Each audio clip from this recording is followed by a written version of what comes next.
I zdravo svima, ja sam Dule i danas ću da vam kažem kako da trotlujete vaš procesor. Tačnije, kako da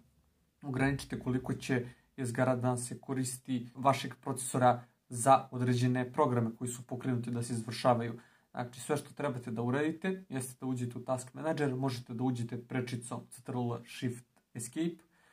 tačnije Ctrl Shift SC,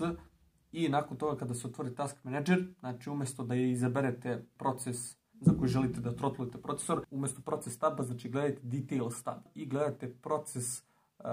koji vam je bitan da ograničite koliko hoćete jezgara da se koristi vašeg procesora. Znači izaberete taj proces, idete desni klik, znači na taj proces i izaberete Set Affinity i nakon toga znači bit će vam ponuđeno koliko imate svaku jezgara, bit će vam čekirana sva fizička jezgra, imajte to na umu i nakon toga znači izaberete koliko hoćete jezgara da vam bude fizički. I nakon toga, znači kada to izaberete, otvorite program, pustite ponovo da se renderuje na primjer klip, ako ste stavili na primjer od 4 jezgra koliko imate fizička, dajem primjer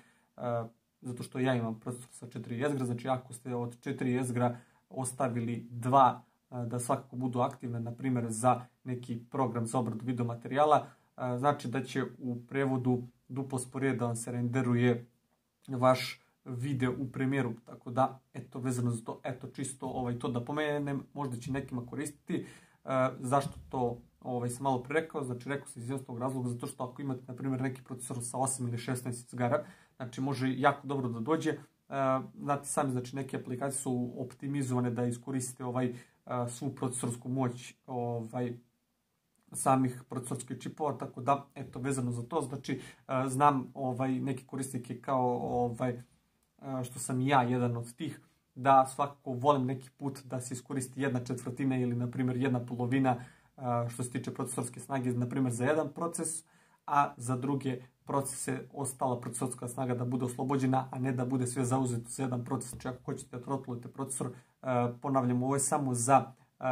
proces određeni, da tako kažem, znači ne možete vi da trotlujete, da tako kažem, barem u Task Manageru je tako, generalno gledano koliko hoćete da vam bude opterećen procesor, tako da, eto, vezano za to, mislim, može to da se radi, ali preko programa, znači imate na Tech Power Upu, znači možete svakako skinete program za trotlovanje procesora, znači koliko hoćete jezgara da vam bude aktivno, s tim što je kod tog programa svakako mana, zato što